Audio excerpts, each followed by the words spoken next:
Hello everyone, I am Canna Greer and I am your Oregon DECA Vice President of Career Development. Today I am here with 5 Klamath Union DECA alumni who will be teaching you a little bit about role plays and what DECA actually is. Here today we have a combined 24 top 10 placers at the state competition and 5 ICDC top 10 as well. We have 2 state officers and 2 chapter presidents, so the credentials are all here. Good job, yeah, that was good. Now we will have the panel introduce themselves. To the left, we have Nick O'Day. I competed in the food marketing series and restaurant and food service management, and then also did a couple of chapter project written events. I'm Kaden Hensley. I participated in sports and entertainment marketing and auto services marketing, and I currently go to Oregon State University. Jacob Schlott McGonigal. I participated in quick serve and hospitality and tourism team decision. I currently go to Cal Poly. Jing Shi, I competed in food service and management, and now I am an admissions counselor at the University of Oregon. Hunter Ellis, I competed in food marketing and team decision, and I'm currently a student at George Washington University. all of you guys are graduated DECA members now. What are some of your favorite and not favorite stories from role playing? I mean, for me, I think that one of my favorite test experiences was at Nationals, because it was the first test I actually stayed awake for the entire thing. And believe it or not, I scored 7 points higher because of it. So I really recommend getting your sleep and, you know, just being ready to stay awake for the entire 100-question test. Okay. Straight up. Yeah, no, taking the whole test is really helpful. So my favorite DECA memory was my senior year. I had gone in and we had 2 role plays at the state level. I did my first role play. I thought I crushed it. And then we go in for my second role play and the person running the event pulls me off to the side and says, "Hey, I don't know how to tell you this, but you can't role play right now. You're too loud and it distracts everybody else. So you're gonna have to wait until the very end of the event and role play by yourself in an empty room," which is terrifying. Yeah, so the most embarrassing story I ever had was my junior year at Areas, and I did a role play and we had to talk about something like shoplifting, and I looked my judge right in the eyes and said that shoplifting was a federal offense. And my judge really wanted to help me and correct me, and she goes, "Really? A federal offense for stealing a pack of gum?" And you betcha. Yep, sure was. Confidence is key. Yeah, confidence is key. Really fake it till you make it. I was going for it. I knew I was wrong, but I couldn't think of the word. The answer is a misdemeanor or a felony, also known as not that big of a deal, and not a federal offense. Did I know that? No. Did my judge know that? Absolutely. What do you guys got? One of my favorite memories was presenting my manual at Nationals. Some background, the manual is about teaching kids life skills that they couldn't learn in a classroom, so like entrepreneurship skills basically. So my whole shtick was I'd walk in and I would send my stand for my trifold just flying, and I'd go, "Yeah, you know, the reason how to set this up, I can read about how to set this up, and I can, you know, read about it online as I want. As long as if I don't practice this and actually apply my skills, I don't know how to do it." So I walked in, and it was this room that was dead silent, and they said, "Go." I turned around, I smacked that a bit harder than I intended to. It didn't fall over, it flew back, and like almost hit the guy presenting behind me. Made him stop his role play, and my judge was like, "What the hell is this kid doing?" And she's like, I was like, "I'm so sorry." And I went into the whole thing, and she started cracking up because she realized it was on purpose, and it wasn't actually an accident, not quite that clumsy. One of my worst memories was similar to Nick's best. I was presenting in a room with a bunch of people, and I was being so loud, everyone just stopped. Like, just dead silent. I was being so loud, I was with my hands, so obnoxious that, like, all the judges stopped and looked at me, and the guy walked over and was like, "You have to, like, turn that down a little bit." And I was there about 8 minutes long, and I was they let me go 8 minutes past the time I was supposed to be there because I was being a bit too loud. That's cool. Yeah, one of my favorite DECA roleplay memories, probably at Nationals, it was our finalist one.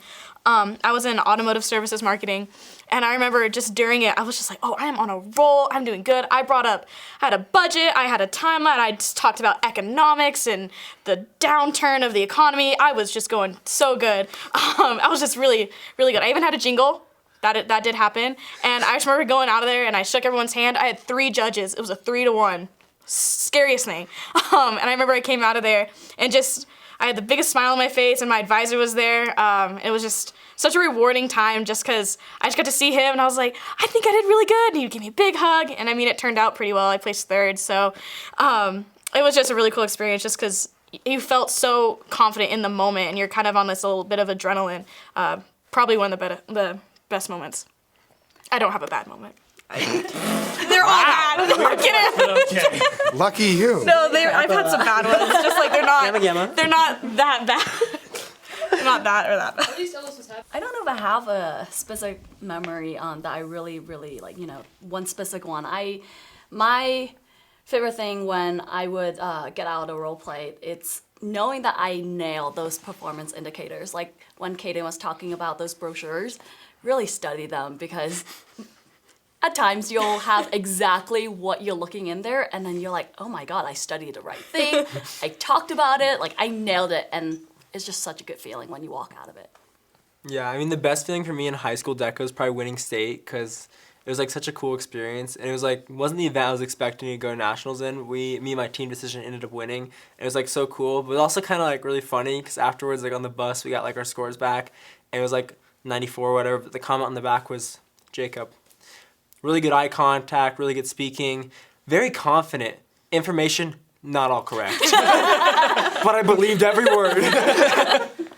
That summed up pretty much my DECA experience. Now that you all are grown and DECA alumni, in the real world, as they call it, what can you say that you've taken from DECA and how have you used it in your life today? Yeah, so the biggest thing in terms of like real world prep was that I was less nervous about having impromptu meetings. So DECA role plays are, hey, you have 10 minutes or 30 minutes to talk about these 5 things. In the real world, at my job today, I will get 15 minutes notice from my manager or their boss and say, hey, we need you to talk about and give us an update on these 5 or 6 things, and we have a meeting in 15 minutes or 30 minutes. And you're gonna have to talk for 3 minutes about this subject. I have enough confidence in my ability to do that because I was a DECA member, because I was able to say, oh yeah, I've done this hundreds of times as part of a competition in DECA. I can at least fake it till I make it in terms of the prep side of it and saying, oh, okay, cool, I know what I'm going to talk about and how I'm going to structure that time. I'm confident in saying, okay, cool, if we only have 10 minutes, I know what that actually feels like and how to talk about 5 things and leave room for questions and bring props or things that are important that help my manager make better decisions. Yeah, similar to that, I compete in food marketing, and I will probably never work in the food marketing industry. But what I really learned from DECA was the communication skills. So similar to prep time, learning how to talk to a person one-on-one, because everyone can present the same information, but how you do it will really depend on what your personality is, and how you do it will also affect whether or not they remember it, and if they take it in. So communication skills are key. It's a big thing I learned, and also just how to talk to someone one-on-one. It's actually a surprisingly hard skill to learn to do it well because there's a difference between a formal speech versus an informal conversation. Find the right balance to get your point across and to do it clearly is very difficult to do it properly, and that was the biggest thing I learned from DECA.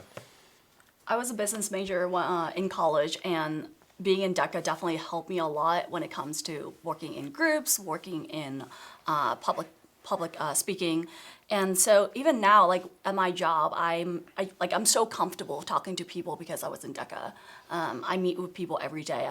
I'm probably never gonna see them again, just like in DECA, right? But it's those moments that you just kind of learn, like how do you talk to people? How do you you're talking to them as a person first, and so it's just like one of those things that you just take. Yeah, I feel like DECA definitely taught me that you don't have to be a great test taker to be good at something. Knowing the knowledge and spitting onto paper is so much different than, like everyone said, being able to talk to someone. I think it really just taught me how to interact with people and how to have that professional aspect of it when it comes to being, for my example, in college. Also, I feel like DECA definitely pushed me towards my degree that I'm aiming for right now. I'm a marketing major, and so I would not have found that unless I did DECA and learned so much about how cool marketing is and how complex it can be. So that's definitely what I took from it. Yeah, I think the biggest thing DECA gave me is like it gives you experience like talking to people. And I think the biggest thing, you can't learn this with going to school, anything that is experience. Like experience is better than anything you're gonna learn on paper, as Caden was saying. So having that experience talking to someone, like a one-on-one interaction or one-on-two, or just getting experience to coherently get out your ideas so people are able to understand it, and like you learn how to persuade people, you learn how to inform them, you learn how to just talk to them. And I think that experience leads to confidence in the real world, whether it be interaction with your parents, like arguing how much later you can stay out, like curfew, whether it be getting a job, whether it be like getting a raise. It just gives you the experience, gives you the confidence you need to be successful. Again, if you are interested in more resources, please make sure to check out the other videos in this series. We would like to thank all of the members of our panel for the KU DECA alumni. Good luck, members, and good night.